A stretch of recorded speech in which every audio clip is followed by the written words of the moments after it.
5 আগস্টের পর বেশিরভাগ থানা থেকে হারিয়ে গেছে অপরাধের নথি। অভিযোগ বাড়লেও ধরাছোঁয়ার বাইরে অনেকে। থানাগুলোতে তালিকা না থাকা কিংবা থাকলেও সেটি প্রকাশ না করা, এগুলো কিন্তু আসলে কোনো না কোনোভাবে অপরাধীদের অপরাধ করার ক্ষেত্রে অনুপ্রাণিত করে।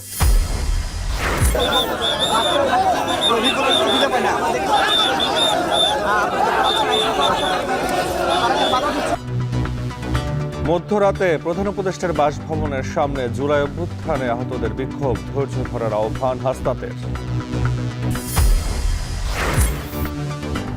রাজধানীর 3 পয়েন্টে 11 ঘণ্টা করে সড়ক অবরোধের ঘোষণা। তিতুমিরের শিক্ষার্থীদের অনির্দিষ্টকালের জন্য বন্ধ কলেজ।